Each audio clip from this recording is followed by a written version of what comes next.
Yesterday was Independence Day, so naturally, the left has America was never great trending on Twitter. It's an argument that's found some pretty serious support on the left in response to Donald Trump's campaign slogan, Make America Great Again. Sean King, who's the white guy who pretends he's a black guy for the New York Daily News, he explicitly made the case for America was never great back in May. He said, quote, "What sustained period in the history of this nation, what decade, what era, what generation was truly great for everybody? Well, this country might have been great for George Washington. It wasn't great for the Africans who were forced to live and work on his plantation," unquote. This is a rather narrow definition of great. It ignores all of world history, including modern history, and sets utopia as the objective bar for greatness.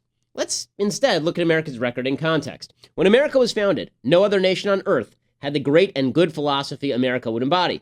The notion of a kingless constitutional republic, a land of liberty based on limited government, given legitimacy by the consent of a moral and religious people. As Andrew Klavan, who's usually unintelligent but here was smart, pointed out, quote, "Now, because of what America showed the world, even the darkest tyrannies have to call themselves republics simply to maintain a pretense of legitimacy," unquote. American notions of free speech, freedom of religion, these became the hallmarks of human rights all over the globe. American beliefs in freedom against governmental intrusion became the basic definition of liberty. For most of human history, virtually every society on earth held slaves. America fought a bloody civil war, ending in the deaths of hundreds of thousands of non-black Americans in order to end slavery. In the 20th century, while the world decayed into fascism, the United States tried to destroy it, ending Japanese totalitarianism and German Nazism and Italian fascism. Then, while half the globe descended into communist madness, the United States rebuilt the other half of the globe, contained and finally forced the collapse of the monstrous communist system. America's free economic policies came to dominate the globe, liberating literally billions of people from the chains of abject poverty. Yes, America was great. America is great. That's why everybody wants in, and why nobody, even on the left, wants out. But for the left that thinks America was never great, the solution is the destruction of all those foundational principles that made us great in the first place. Destruction of the nuclear family in the name of sexual license, attacks on traditional religion, racial division in the name of multiculturalism, unfettered immigration without regard to cultural differences, a growing welfare state that creates dependency. None of that makes America great, or even good. To keep America great requires understanding the values that made us great in the first place. Our educational system has totally failed to teach Americans those values, so it's no wonder America's children now spit in her face. But that merely means it's our job to educate. After all, as Ronald Reagan said, freedom is never more than one generation away from extinction. It's our responsibility to ensure that generation never arrives. I'm Ben Shapiro. This is The Ben Shapiro Show. Tend to demonize people who don't care about your feelings. Alrighty, so even as I say that freedom is never more than one generation away from extinction, it basically died like 30 minutes ago, 45 minutes ago. It turns out that if your last name is Clinton, you can break the law as much as you could possibly hope to or want to. So to set the stage for this, you have to remember that last week, President Clinton, Hillary's husband, the one that she's famous for, right? She's only famous because she once had sex with Bill Clinton, the only proof being Chelsea, right? That's the only reason she's famous. She, her husband, met with Loretta Lynch, the Attorney General, on this plane. And then Hillary said it was purely social. There's nothing to see here. Everything is just fine. Here's Hillary explaining that over the weekend. They talked about grandkids, which is very much on our minds these days. Golf, their mutual friend, former Attorney General Janet Reno. It was purely social. They did not veer off of speaking about those kinds of, very common exchanges. They didn't veer off of it. That's all they talked about. Yeah, that is a bunch of crap. And then she says, by the way, that she only learned about the meeting on the news, just like President Obama only learns about stuff on the news. Here's Hillary explaining that she only learned about this on the news. Well, I learned about it in the news, and it was a short chance meeting at an airport tarmac. Both of their planes, as I understand it, were landing on the same tarmac at about the same time, and the Attorney General's husband was there. They said hello. Okay, and then the music started playing. Dun, dun, dun, dun, dun. And okay, so Hillary Clinton, Hillary Clinton says it was all just a big coinky-dinky. She only found out about it on the news, except for the New York Observer, which reported that Bill stuck around on the tarmac, hoping Loretta Lynch would show up so they could have a chat. So they chat last week, and everybody goes, "Wait a second, something seems fishy about this." And the Clintons say, "No, nothing fishy about this at all." Over the weekend, report from the New York Times, Hillary says that maybe she would consider keeping Loretta Lynch as her Attorney General in her new administration. Nothing corrupt about any of this, folks. Then President Obama announces that he is going to fly down to North Carolina with Hillary Clinton on Air Force One, which, by the way, she should not be doing because that's our taxpayer dollars that pay for Air Force One. We shouldn't be paying for her campaigning. And apparently she says now she's going to cover part of the cost. Part of it. We cover the rest. She flies down to North Carolina, but still there's this looming issue of FBI indictment over her head. What's going to happen if the FBI comes out and says that Hillary Clinton is actually guilty of setting up a private server to store classified information, top secret information, transmitting that information to people who it shouldn't be transmitted to, making it vulnerable to foreign hack? What happens if the FBI announces that? Well, this morning, the FBI announces, we're going to have a press conference. James Comey, we're not going to tell you why, it's a big secret. We're going to have a press conference this morning, about 8 o'clock Pacific time, 11 o'clock Eastern. President Obama is scheduled to speak with Hillary Clinton. Like right now, as we're taping this, as we're broadcasting this, Hillary is about to join President Obama. It's like 2:25 this afternoon Eastern time. They're supposed to campaign together. And the FBI, just on that day, happens to announce what it's going to do with Hillary. If this is all just a little bit too cinematic to you, you're not the only one. As my business partner, managing editor Jeremy Boring says, this is like The Godfather, right? This is the end of The Godfather with Michael Corleone taking confession as Clemenza shoots people in an elevator. Right? That's what this is. So as Hillary and Obama are descending onto the tarmac in North Carolina, as all that's happening, FBI Director James Comey comes out and he announces that, yeah, it turns out Hillary violated every law in the book. But what can you do? What can you do? I mean, it's not like she's guilty of any. I mean, she's guilty of everything, but it's not like she's guilty of anything. I mean, she's Hillary Clinton. Come on. Here's FBI Director's clip 19, James Comey. First, he leads off by making, this is the weirdest press conference ever, because he starts off by saying, no one knows what I'm going to say. Bull. You think Obama's descending onto a tarmac with Hillary Clinton in tow on a plane, getting ready for him to campaign with her, not knowing what James Comey's going to do? Does Obama seem that risk-seeking to you, that he was going to get up there and that he was just going to start talking with Hillary next to him, and then all of a sudden the FBI shows up and just drags Hillary off, and he's just standing and go, what? I don't know. What's the tap? What? Joe Biden? Joe Biden, come on out. Like, did you really think that's what was going on? Of course he knew what Comey was going to say. So Comey starts this thing off by saying, no one knows what I'm going to say. It's a big surprise. I have a hat here. Is there a rabbit in there, or is there a piece of turd? Who knows? It could be anything. Okay, so then he proceeds for 10 minutes, to lay out a series of hardcore charges against Hillary Clinton. And I'm watching this, and I know where this is going. But while I'm watching this, I'm going, wait.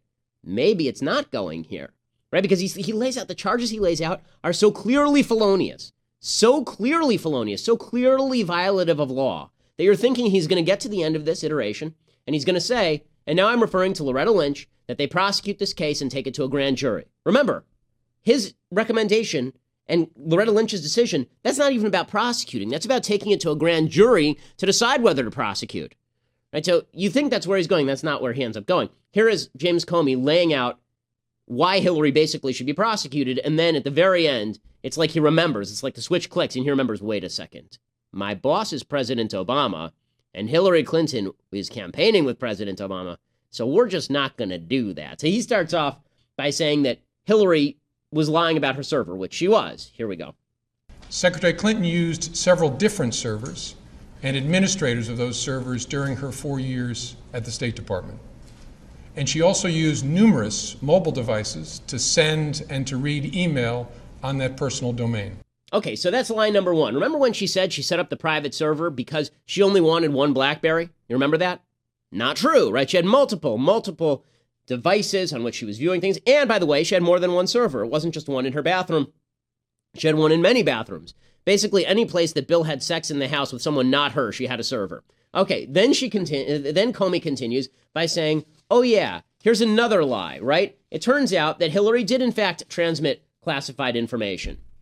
From the group of 30,000 emails returned to the State Department in 2014, 110 emails in 52 email chains have been determined by the owning agency to contain classified information at the time they were sent or received. 8 of those chains contained information that was top secret at the time they were sent. 36 of those chains contained secret information at the time, and 8 contained confidential information at the time. That's the lowest level of classification. We can stop it there. So he's saying here, yes, classified information was on her server. Also, you remember she kept saying, It was not marked classified when it was sent or received. Okay, well, here's the thing. And he points this out later. He says later in this press conference, it doesn't matter whether it was marked classified. It either is classified material or it's not classified material. It's marked classified later, but you're not supposed to be sending this stuff. And when she said it wasn't classified when it was sent or received, he keeps saying sent or received here because he's ripping her apart, right? He's saying she was lying. This was all classified. 110 emails in 52 email chains. I'm shocked it's that low. My guess is it's not that low. My guess is that some of the documents that were destroyed by Hillary's lawyers contained classified information. Later here, he'll say that Hillary's lawyers absolutely destroyed a bunch of material, as he says. So he continues by saying that Hillary did not hand over all her emails. Remember, she said she handed over all her emails? Yeah, that's not true either.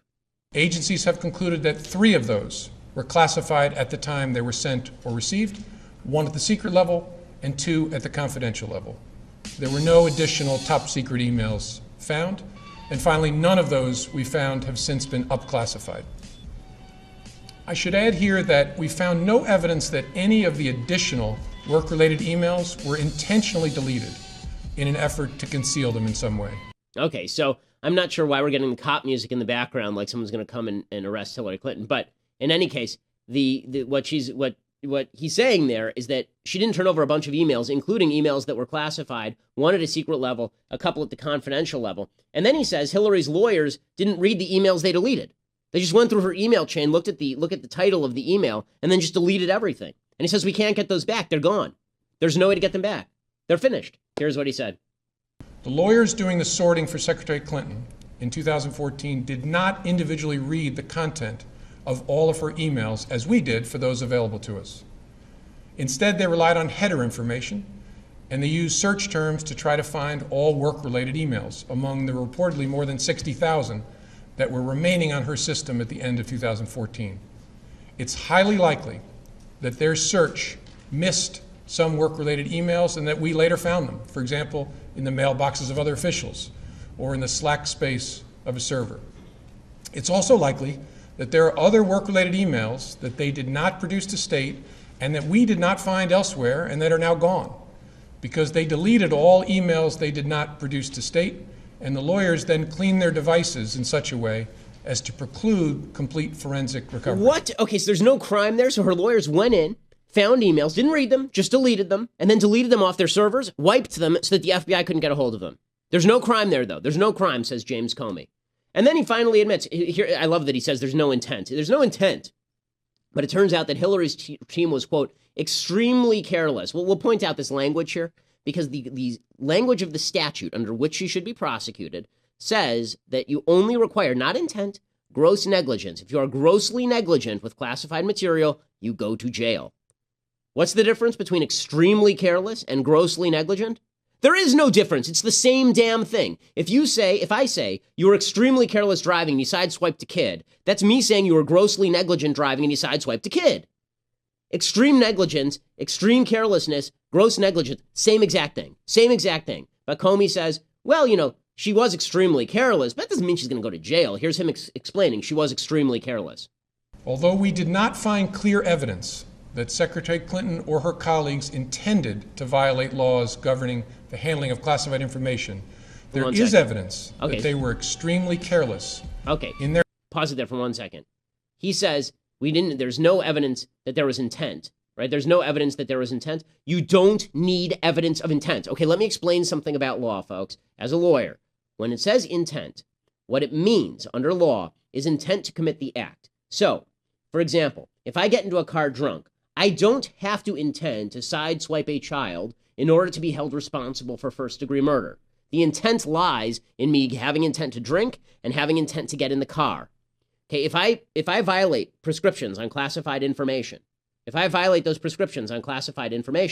then it's not that I intend to turn those over to the Russians. It's I intended to put those in a place where it's vulnerable, and then the Russians came and took them.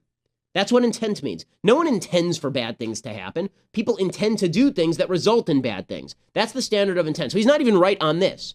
If you're extremely careless in how you treat your emails, that's extreme carelessness with regard to what happens to the emails after you put them there. But you intended to put them there by law. Under the standard of law, you intended to take those emails and put them in a place where you knew they weren't safe. That's intent. That's intent under the law. But he's trying to make a distinction that doesn't exist so he can make an excuse for not doing his job. Here's James Comey again. Their handling of very sensitive, highly classified information.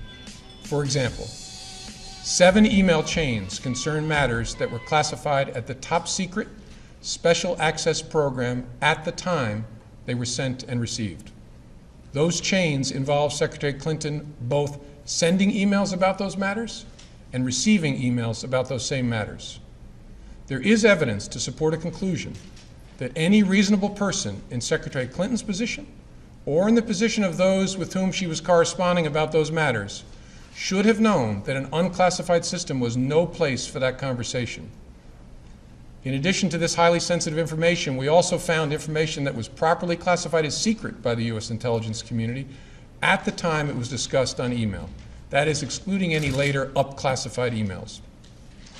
None of these emails should have been on any kind of unclassified system, but their presence is especially concerning because all of these emails were housed on unclassified personal servers, not even supported by full-time security staff like those found at agencies and departments of the United States government, or even with a commercial email service like Gmail. Okay, this is unbelievable. So he's saying she put it on a place that's not even as secure as Gmail. Not even as secure as Gmail. But don't worry, she didn't commit a crime. Folks, unfortunately, we're out of time on the Facebook Live feed. You need to go to dailywire.com to subscribe for the rest of the show. There's a lot more here. We're going to unpack all of it, tell you just how much of a criminal she is, what are the ramifications for the election, can Trump take advantage? We're going to talk about all of those things and more. dailywire.com. Also, you can listen to it a little bit later from SoundCloud or from iTunes, but we'll see you tomorrow if not. But go to dailywire.com and subscribe so you can see the rest of this, because it really is important stuff. All right, so Hillary Clinton, apparently, she says that this classified material was not passing across her server. Comey says, yeah, we know that it was passing across her server. I love that he says no reasonable person should have been putting these emails on an unclassified system. This is all the lead up to an indictment. You get this. Everything he's saying supports an indictment. All of it. Every single piece here supports an indictment. Right? And then Comey hits with the final note here. And his final note is Hillary's server could have been hacked. Right? That's why this matters, because our enemies probably knew what Hillary was saying to all of the other governmental agents and to people outside the government. This would be clip 25. Here's Comey. With respect to potential computer intrusion by hostile actors, we did not find direct evidence that Secretary Clinton's personal email domain, in its various configurations since 2009, was hacked successfully. But given the nature of the system and of the actors potentially involved, we assess we would be unlikely to see such direct evidence. We do assess that hostile actors gained access to the private commercial email accounts of people with whom Secretary Clinton was in regular contact from her personal account. We also assess that Secretary Clinton's use of a personal email domain was both known by a large number of people and readily apparent. She also used her personal email extensively while outside the United States, including sending and receiving work-related emails in the territory of sophisticated adversaries. Given that combination of factors, we assess it is possible that hostile actors gained access to Secretary Clinton's personal email account. Unbelievable. Unbelievable. So foreign powers had access to Hillary Clinton's emails, but still no crime. And here's where Comey gets to the punchline, because all this is a big joke. All this is just a big, big joke. If you're a YouTube filmmaker Hillary Clinton doesn't like, you go to jail. You go to jail. If you take the tag off your mattress at home, gang, you could go to jail. But if you take classified information, top secret classified information, stored on a private server because you don't want anybody else having access to your private emails, if you then convey it to people who are hacked by the Russian government, and you do all of this because you just don't care, don't worry, you won't go to jail so long as your last name is Clinton and you once had sex with Bill. That's the rule. Here's James Comey basically acknowledging the law just doesn't apply to Hillary Clinton. To be clear, this is not to suggest that in similar circumstances, a person who engaged in this activity would face no consequences. To the contrary, those individuals are often subject to security or administrative sanctions, but that's not what we're deciding now.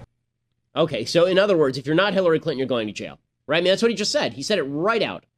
Right out there. He just says it, spits it out. I mean, that's an amazing, amazing admission. It just comes out there and he says, that anybody, right, anybody else under similar circumstances would face consequences, but not Hillary Clinton? But not Hillary Clinton? You go to hell. You and your government go to hell. I mean, this is corruption at the highest level. It's corruption at the highest level. And then Comey explains why he says charges aren't appropriate. And I'm going to tear this legal reasoning apart because it's absolute nonsense. Although there is evidence of potential violations of the statutes regarding the handling of classified information, our judgment is that no reasonable prosecutor would bring such a case. Prosecutors necessarily weigh a number of factors before deciding whether to bring charges. There are obvious considerations like the strength of the evidence, especially regarding intent. Responsible decisions also consider the context of a person's actions and how similar situations have been handled in the past. In looking back at our investigations into the mishandling or removal of classified information, we cannot find a case that would support bringing criminal charges on these facts. All the cases prosecuted involved some combination of clearly intentional and willful mishandling of classified information or vast quantities of information exposed in such a way as to support an inference of intentional misconduct or indications of disloyalty to the United States or efforts to obstruct justice. We do not see those things here. Okay, that's an amazing statement. As a result, can stop it there. And then he says he's not going to recommend indictment. Okay, so here are the things that he just pointed out. He says that all the prior cases involved a combination of clearly intentionally and willful mishandling of classified information. She did that. She clearly intentionally mishandled classified information. It's the only reason to set up a server. My God. Okay, that's not what intent means. Intent doesn't mean she sent an airmail to Vladimir Putin with all her documents. It means she had intent to put them in a place that was not safe. If my wife stuck documents in her purse and took them out to her car that violated HIPAA, she would be looking at jail time right now. She would be looking at jail time right now. That's number one. Then he says vast quantities of material exposed in such a way as to support an inference of intentional misconduct. Okay, now he's talking about a different type of intent. You see what he's doing there? Now the intentional misconduct is she wanted the Russians to have it. But clearly she exposed vast quantities of material in a way that made it possible for the Russians to have it. And then she says disloyalty to the United States. Okay, no one's accusing her of being a traitor, but people are accusing her, rightly so, of putting her own interests ahead of those of the United States. And finally, efforts to obstruct justice. The only reason, folks, the only reason to set up a private server is to obstruct justice. That's the only reason. She didn't put it on Gmail where it's discoverable. She then had her lawyers wipe it down. What does that sound like to you? You know how far you have to stretch to come to this ridiculous conclusion? You know how far you have to go to get here? I mean, this is insanity. This is true insanity. And it's just another piece of evidence that the law does not matter to the Obama administration or to the Clintons, that rule of law in the United States is utterly dead. It's dead all the way through. It's just, it's amazing. It's an amazing thing. And again, it's not amazing because I didn't expect it, but there's a difference between expecting to be clocked in the face and actually being clocked in the face. And America just got clocked in the face. Let me go through the statutes of which Hillary Clinton's actually guilty. And let me show you. It's not, did she mean to hand over the documents to the Russians, as liar James Comey is putting in? He's lying here. He's lying here. Okay, 18 U.S. Code 793. This one she is clearly guilty under. Okay, this is statute F. Quote, the statute explicitly states, whoever entrusted with or having lawful possession or control of any document through gross negligence permits the same to be removed from its proper place of custody, or having knowledge that the same has been illegally removed from its proper place of custody, shall be fined under this title or imprisoned not more than 10 years, or both. You understand? Gross negligence permitting documents to be removed from its proper place of custody. The server, he acknowledges, was an improper place of custody, and he says she was, quote, extremely careless. Does that sound like gross negligence to you? Every element of this law was violated. This is a felony. It carries 10 years in prison. Hillary Clinton gets off scot-free because she's Hillary Clinton. Unbelievable. How about 18 U.S.C. 1924, Section 1924? This statute says any employee of the United States who, quote, knowingly removes classified documents without authority and with the intent to retain such documents at an unauthorized location shall be fined under this title or imprisoned for not more than 1 year or both. This is why she set up a server. That's the whole reason to set up a server. 18 U.S.C. 798. U.S.C. is U.S. Code. The statute says anyone who, quote, uses in any manner prejudicial to the safety or interest of the United States any classified information shall be fined or imprisoned not more than 10 years or both. Okay, she clearly used the information in a way prejudicial to the safety of the United States by putting it on her own server for her own personal purposes.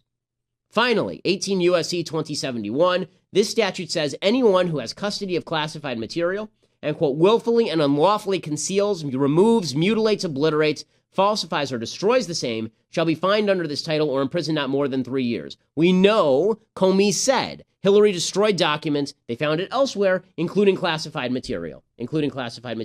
Yes, she is guilty. Yes, she should be going to jail. No, the law does not require the sort of intent James Comey is talking about. He is a liar. He is a politically motivated liar. Okay, all that said, what is the media doing today? Oh, sigh of relief. Everything's fine now. You see, now everything's cool. They've got their fig leaf.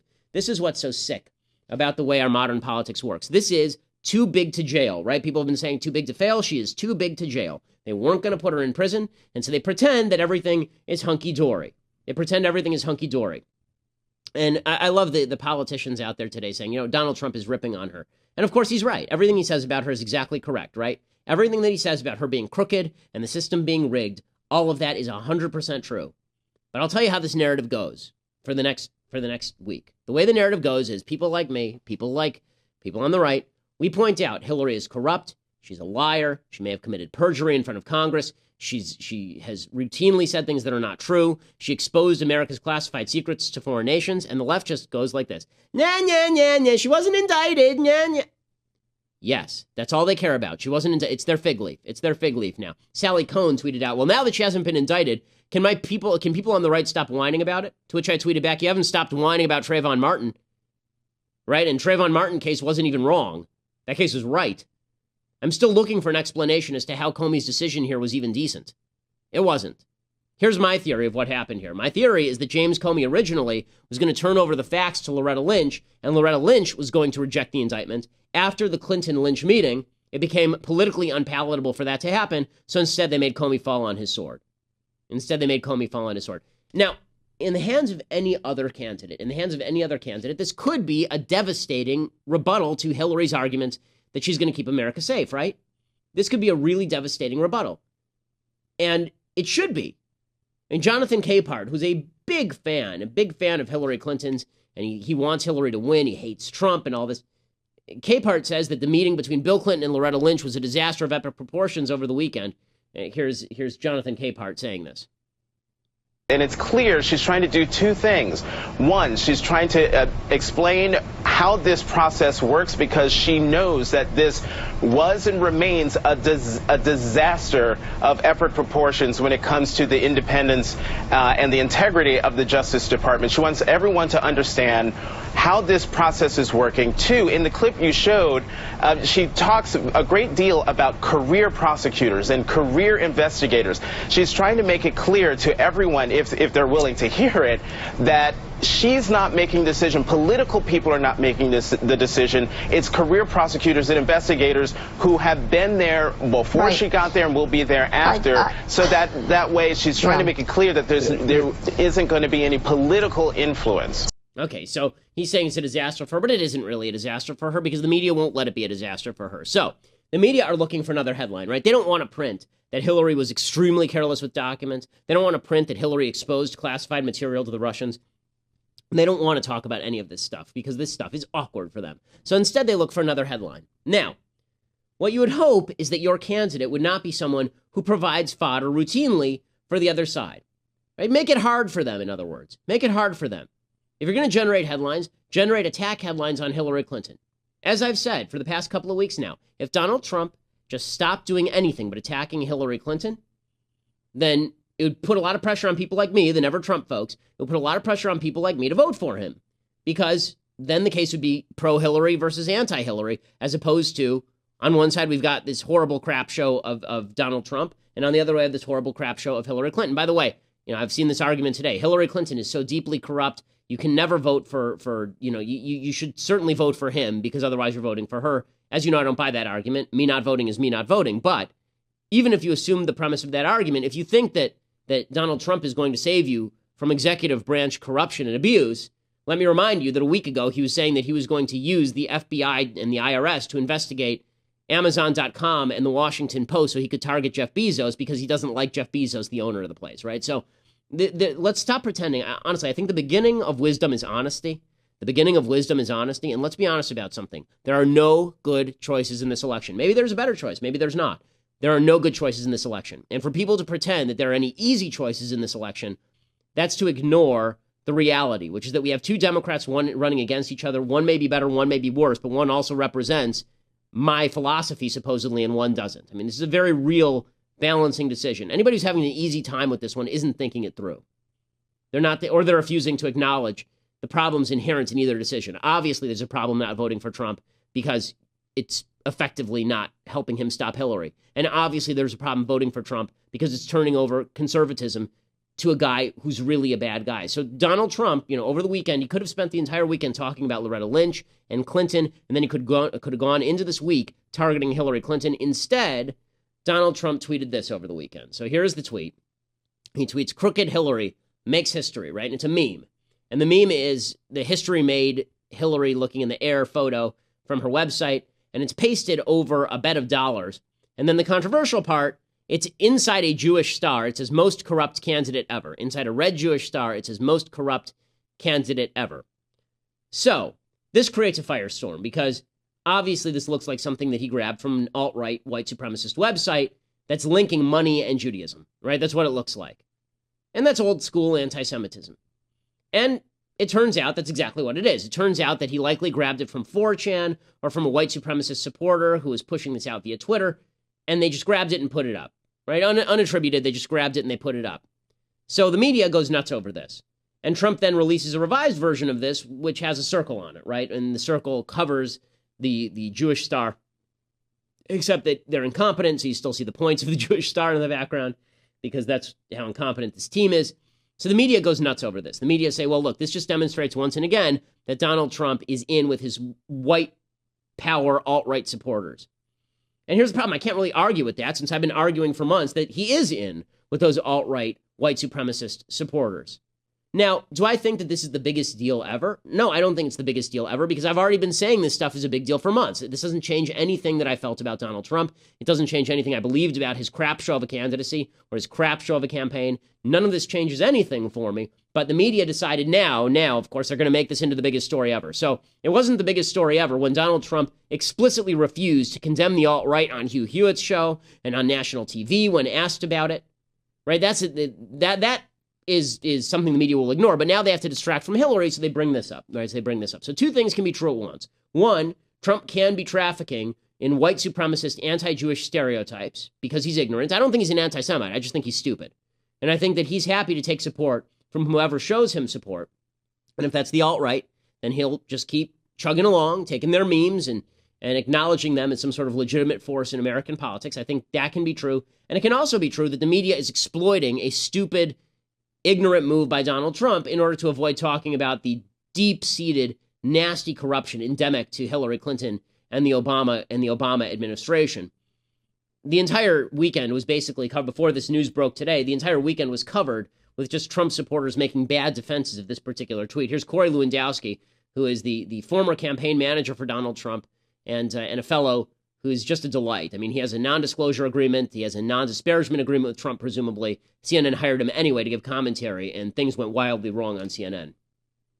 You're saying that people are reading too much into this. It's the same star that sheriff's departments across the country use all over the place to represent law enforcement. And to read into something that isn't there is you know what, I think, again, that's the mainstream media trying to attack Donald Trump for something that really isn't there. So they put a new tweet up with the circle. The message is the same. Let's look at the message. The message is that Hillary Clinton is corrupt and that the FBI is investigating the leading Democrat frontrunner. And why did they pull it and then send out the new tweet with, instead of that star, and it wasn't a 5-point star, it was a circle the next time they did it. He did it the next time he did it. The bottom line is, again, the bottom line, this is political correctness run amok. If this would have been a star next to Hillary Clinton and didn't have the cash behind it, no one would be questioning this. This is the mainstream media trying to read into something. And here's the thing. You have to remember where the sources are coming from. Eric Erickson is a person who's part of the Never Trump movement. He has been against Trump from day one. And that's okay. He's entitled to do that.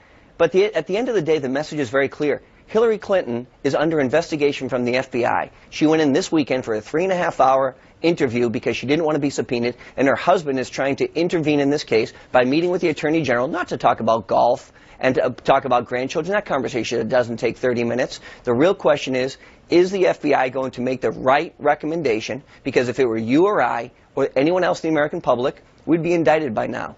And that's what should happen if that's what the facts of the case bear. And if that is the case, then Loretta Lynch should clearly either recuse herself or agree right now to accept the recommendation of the FBI, not saying that she will take those into account.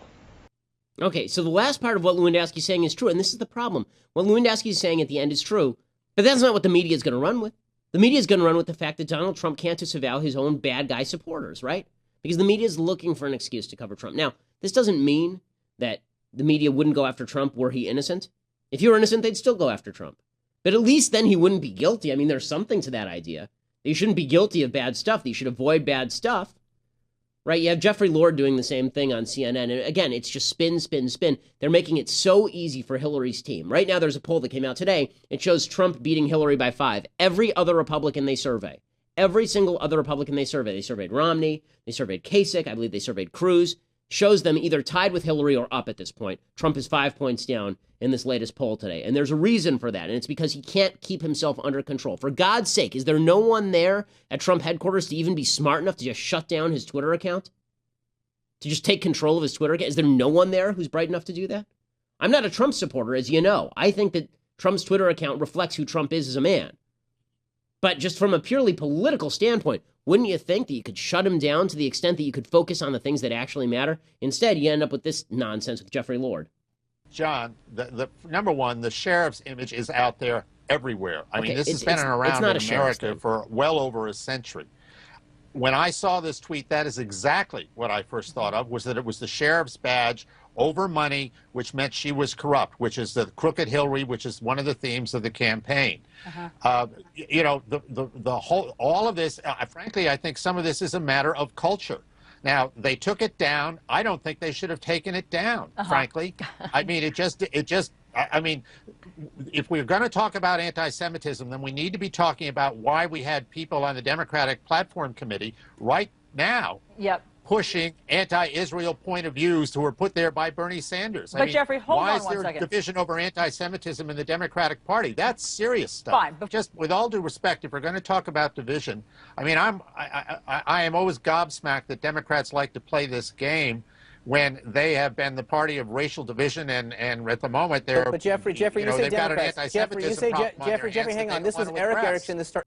Okay, so you know he's so Jeffrey Lord again. Half of what he's saying is true. Okay, as I'm going to say in a second, the fact is the media are looking to target Trump, no question. But Trump doesn't have to provide them fodder. You want the evidence? The media are trying to target Trump. So over the weekend, Elie Wiesel dies. Elie Wiesel was, of course, the Holocaust survivor who won the Nobel Peace Prize in, I think, 1986. And he was the author of the book Night, which is this very bleak look at the Holocaust from inside Auschwitz death camp. I happen to have worked with and helped write the autobiography of his cousin who was in Auschwitz with Elie Wiesel. Elie Wiesel was a great man who stood up for human rights. After he died, Sidney Blumenthal, who's just a very close Hillary advisor, a big anti-Semite, his son, who Sidney Blumenthal sends his son Max. His son's name is Max. He sends Max's work to Hillary Clinton on a routine basis, right? That always happens, and it's been happening for years. Max Blumenthal tweeted out after Wiesel died, quote, Elie Wiesel went from a victim of war crimes to a supporter of those who commit them. He did more harm than good and should not be honored, right? After Elie Wiesel dies, this Nobel Prize-winning Holocaust survivor. Blumenthal has also likened Israel to Nazi Germany. Hillary Clinton has connected with Max Blumenthal in the past. Here's the New York Observer pointing this out a few months ago. Quote, a number of columns have been written exposing how Mr. Blumenthal sent articles to Miss Clinton from his son Max, one of America's most notorious Israel haters. Miss Clinton responded very favorably to them. Some of these writings would later be the basis for Max's anti-Semitic book Goliath, whose launch was thrown by Sid at his own home. The disgraceful writings compare Israel to the Nazis, call for the expulsion of Jews from Israel, and whitewash Palestinian terrorism. For good measure, Max also compares the Israel Defense Force to the SS. The emails released show Mr. Blumenthal sent 19 articles written by Max, most of which contain deep anti-Israel sentiment. What is truly unsettling is Miss Clinton's glowing praise for Max's work. On numerous occasions, she forwarded the articles to her staff with the words, please print, and a number of times she asked for multiple copies so that she could hand them out to her staff and discuss them. Right? So in other words, there's anti-Semitism on the Hillary side, lots of it, and deeply embedded. And the media are ignoring it, and they're ignoring it because they would prefer to focus on Trump. And again, that doesn't mean the media aren't corrupt. They are. They're deeply corrupt. The media is awful. The media is evil. The media is corrupt. The media desperately want to make sure that Donald Trump loses to Hillary Clinton. All of that is true. Donald Trump makes it easy. Donald Trump makes it easy for them. And that's one of the things that's so troubling about the Trump campaign. It's why this entire campaign is a series of bad choices. This is not an easy choice for anybody. For anybody to claim that it is on either side is making a big mistake. I'm talking about either side of the never Trump, pro-Trump divide. I made a speech at Western Conservative Summit over the weekend. I gave the keynote address on Saturday night. Trump had spoken the day before. Sarah Palin had spoken the day before. And Sarah Palin had come out and suggested that anyone who wouldn't support Trump was a Republican against Trump. They were rats. And what I said was, look, I get your decision. I've said it many times on this program, folks. I get your decision to vote Trump to stop Hillary. I do. But do not pretend he's a conservative, and do not pervert your principles in order to support Trump. What I mean by that is don't pretend that Trump's tweeting out sheriff's badges because you want Trump to win. It's not true. It's not true. And when you do that routine, all you do is lend credence to the other side, claiming that we are all soft on anti-Semitism, for example. That's stupid. Okay, we can attack Hillary with alacrity because she's the most corrupt politician of my lifetime, Barack Obama being a close second, but the two of them working together far beyond anything we've seen in the history of American politics. I mean, it's amazing stuff. But that doesn't mean that Donald Trump isn't a crap show of his own. And it's really a devastating election for that reason. Conservatives lost long ago. Now it's a series of bad decisions. So we better start building a movement, or this is just going to continue. Because the executive branch is not going to be non-corrupt under Trump. It may be more corrupt under Hillary, but I don't think it'll be much less corrupt under Donald Trump. And he'll be doing it under the auspices of the Conservative Party. That's why it's a hard decision. I get either way people come down. I get either way people come down on that decision. Okay. Time for them things I like, then something that I hate. Okay, things I like. So this week we're going to do Westerns. So one of my favorite Westerns, I don't think I've done this one before. One of my favorite Westerns is from 1993, the movie Tombstone with Kurt Russell and Val Kilmer. Kilmer giving a really good performance as Doc Holliday. It's a really fun movie. We can play a little bit of the trailer. It was a place where a man could start over, where a fortune could be made. They say every town has a story. Tombstone has a legend. Who is he? That's Wyatt Earp. Better name for himself as a peace officer. I heard of you. I'm retired. You must be Doc Holliday. You retired too? Not me. I'm in my prime. Hollywood Pictures presents. The only real law around here is the Cowboys. The story of Wyatt Earp. The first time in our lives we got a chance to stop wandering and finally be a family. Now this is trouble we don't need. If we're gonna have a future in this town, it's gotta have some law and order. What do you want, Ringo? I want your blood. I want your soul. I want them both right now. Okay, so Shot your brother. Okay, we can stop there. It's a really good movie. It doesn't let up at any point. It's terrific all the way through. So pick up Tombstone tonight. It's an intense, fun film. Okay. Other things that I like. So Kevin Durant, who's on the Oklahoma City Thunder, he just moved over to the Golden State Warriors, and everybody is going nuts over this, like totally nuts over this. So first things first, I think about athletes the same way I think about anybody in a career. You have the right to move wherever you want to move. You do. You have the right to take your career and take your skills to South Beach, or you take your skills to Golden State. I've sort of evolved on this question a little bit. I sort of see the athlete side a little bit more. That doesn't mean that it doesn't have an effect on your legacy if you leave one team in order to join a better team in order to win championships. There's an NBA fan who absolutely lost his mind after learning that Kevin Durant had signed with the Warriors, and it's pretty funny. Look at the Players Tribune, and what was the title? It's like a new start, new home, new home, new home. What do you mean new home? Hope you have a new home in the dumpster with your career, because that's where it's at. Forget about it, bro.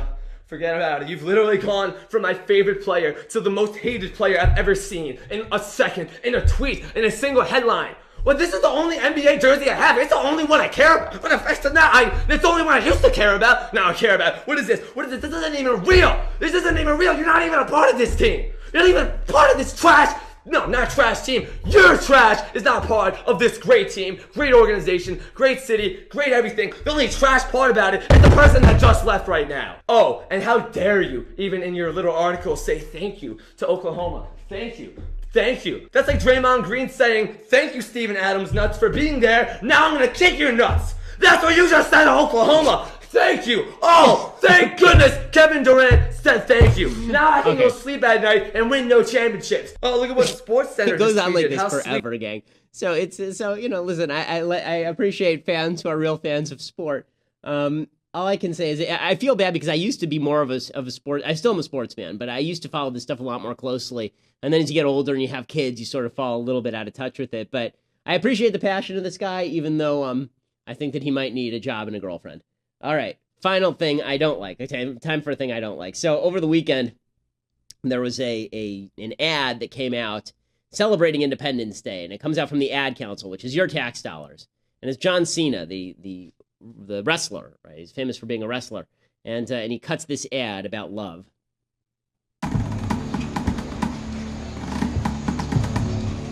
Patriotism. There's a word thrown around a lot. It inspires passionate debate and is worn like a badge of honor, and with good reason, because it means love and devotion for one's country. Love. For a word designed to unite, it can also be pretty divisive. You see, there's more to patriotism than flag sequin onesies and rodeos and quadruple cheeseburgers. Patriotism is love for a country, not just pride in it. But what really makes up this country of ours? What is it we love? It's more than just a huge rock full of animals like cougars and eagles, right? It's the people. Do me a favor. Close your eyes for a second. I want to try something out. Picture the average U.S. citizen. Think about it. How old are they? What's their hair like? How much can they bench? You got one? Okay. So chances are, the person you're picturing right now looks a little different to the real average American. There are 319 million U.S. citizens. 51% are female. So first off, the average American is a woman.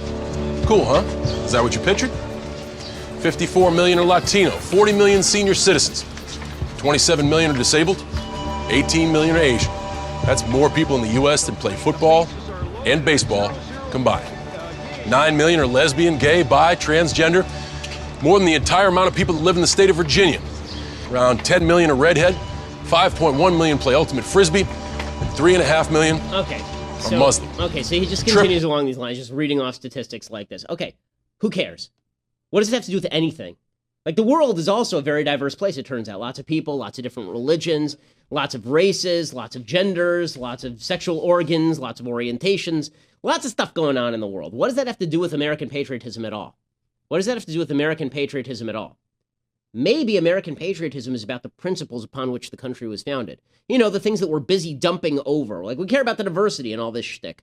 But do we care at all about rule of law? Do we care at all about the fact that our top politicians are able to get away with it? Do we care about that? Do we care about the fact that the President of the United States is currently campaigning with a woman who's clearly a felon? Does that matter at all? Does it matter to us that limited government no longer exists, that the government is supposed to get involved in every part of our lives? That's what patriotism is about to me. It's about the foundational principles that made the country great, not just the people who live here, because the people who live here, they're people who live everywhere. Lots of good people live outside the United States. The question is, what are the principles that a country is based on that allow in the people who are better and that allow the people who are better to rise? This is the kind of stuff that I hate from the left, is that all America is basically a random agglomeration of marbles in a sack. It isn't. It isn't. Okay, what we are, it's about the principles that unite us. And when those principles fall away, we end up with a country that's falling apart. And unfortunately, that's what it looks like right now. Well, hopefully I'll be a little bit less pessimistic tomorrow about the state of things. Knowing me, forget, it's not going to happen. But you may as well stop by and find out. I'm Ben Shapiro. This is The Ben Shapiro Show.